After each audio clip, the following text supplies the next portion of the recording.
Sa mga nagtatanong po patungkol sa barangay at SK election, hanggang sa ngayon wala pa ring desisyon ang Korte Suprema.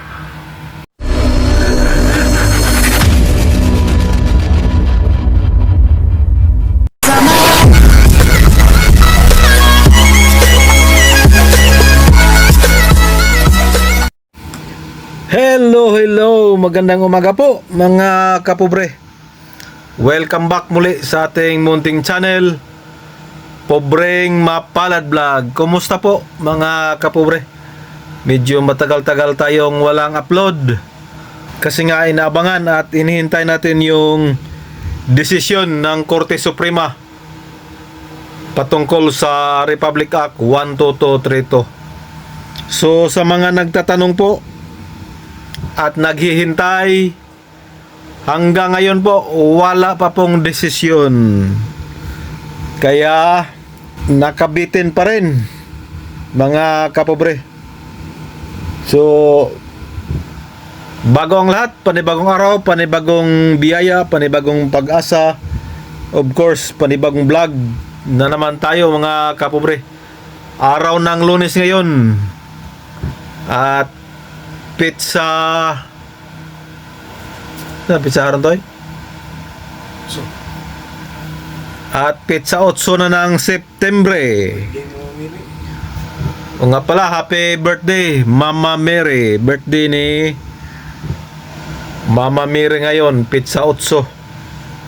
So for today's vlog mga kapobre, pag-usapan na naman natin muli barangay at SK election. At itong Republic Act 12232. Kung matatandaan natin mga kapobre, naghain po ng petisyon si Attorney Romy Macalintal na i-declare na unconstitutional ang Republic Act 12232 sa kadahilanan na bawal daw mag-postpone ng barangay at SK election. So tiningnan ko mga kapobre yung Republic Act 12232 kung dapat ba talaga siyang i-declare na unconstitutional. So ito po, basahin natin mga kapobre para klaro. Republic Act 12232. Ito po ang kaniyang heading. An act setting the term of office of barangay officials and the members of the Sangguniang Kabataan and for other purposes. An act setting the term of office of barangay officials and the members of the Sangguniang Kabataan and for other purposes. Kahit bali-baliktarin natin mga kapobre sa pagbasa itong Republic Act 12232 ay wala pong nakalagay na postponement. Pero ginigiit ni Attorney Macalintal na dapat i-declare na unconstitutional kasi nga bawal mag-postpone. Pero mga kapobre, wala po talagang nakalagay dito na postponement. So dito parang nalilito tayo mga kapobre. Hindi katulad noong 2022 na Republic Act 11935. Ang nakalagay talaga doon ay an act postponing the barangay and SK election. So yon ang klaro na postponement. Kaya nga kinatigan ng Supreme Court ang petisyon ni Attorney Macalintal noong 2022 postponement. Pero ngayon malinaw po na term setting po ang nakalagay sa Republic Act 12232. So mga kapobre, sa Korte Suprema na yan.